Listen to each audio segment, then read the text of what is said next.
Today's video is about backgrounds.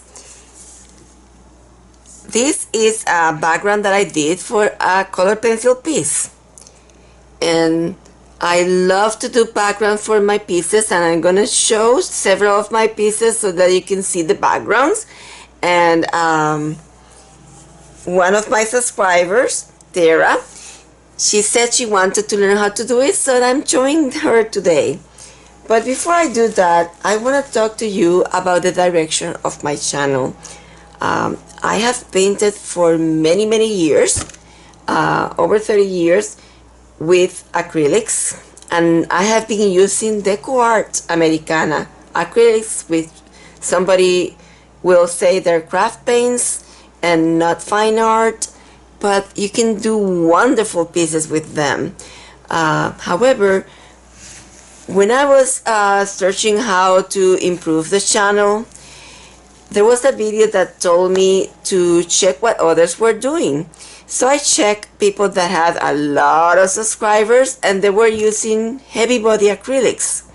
So I started using those to see if that will improve the viewers. And so I did these 3 pieces with the heavy body acrylics.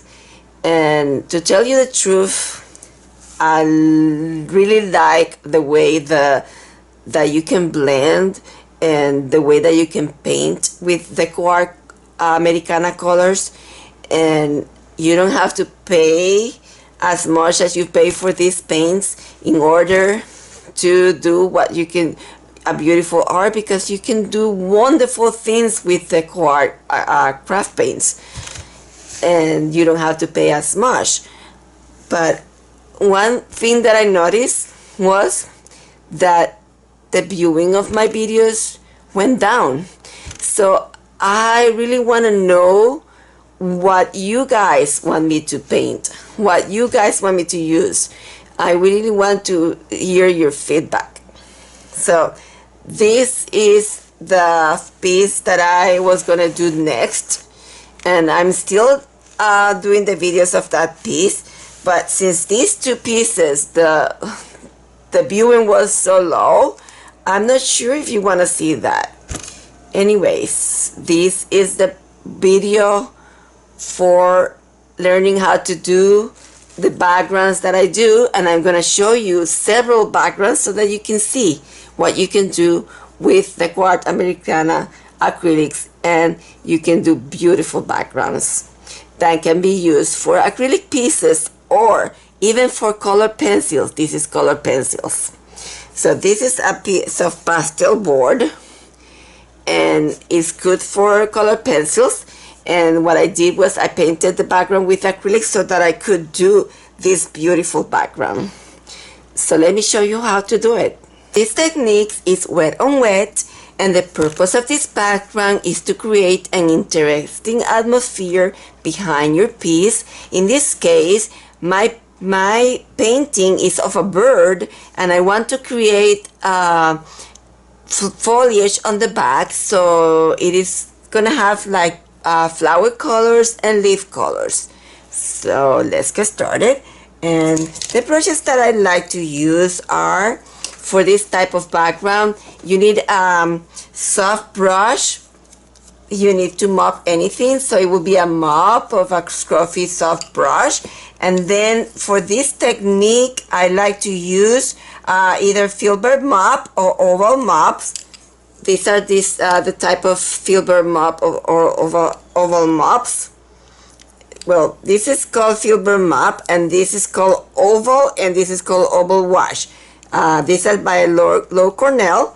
It doesn't matter which one, but since they're like filberts, they don't have the square corners, because those square corners can make marks that you don't want on your piece. And I am using a gesso board that I previously base coated with the light color of pink, which is Poodle Skirt Pink. So I'm gonna wet my brush.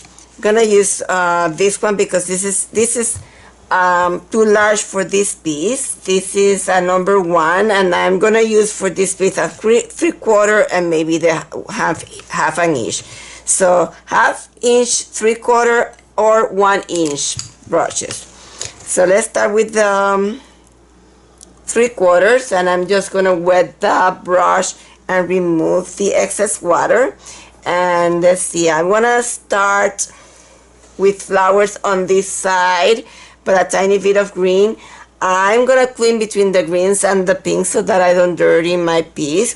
So let's put some dark pink in there, but I don't want this to be so dark. And look at the way that I am doing I'm doing excess.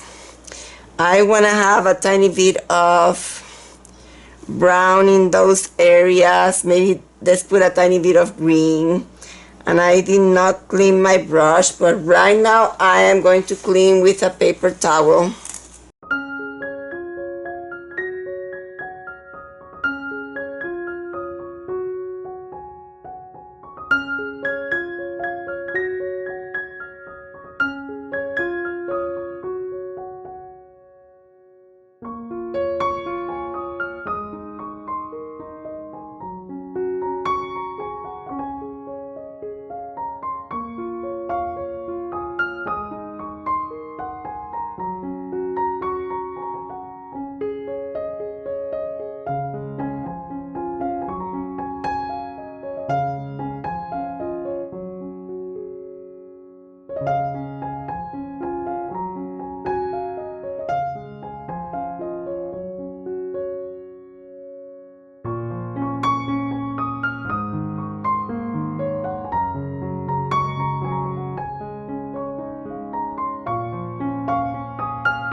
The important thing is you don't see only one value.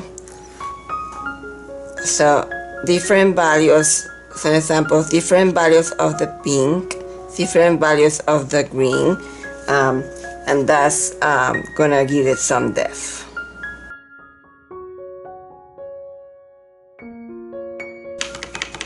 And I don't want to spend too much time on these. So when you think it is the way you like it, you stop. I want it to be lighter in this area and darker in here, there. So I'm just gonna darken.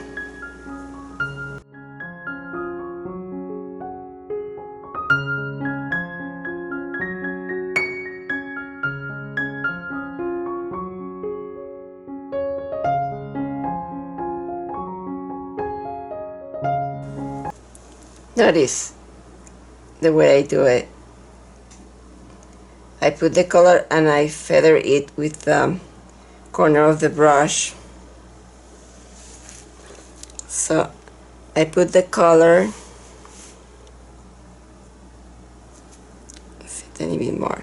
I put the color and I take the end of the brush and I feather it out. Let me show you closer now that he has dried, and the bird is going to be in here, so that's why I put this area lighter. So this is what I do when I do those backgrounds that I show you, and I'm going to show you other examples. Stay tuned.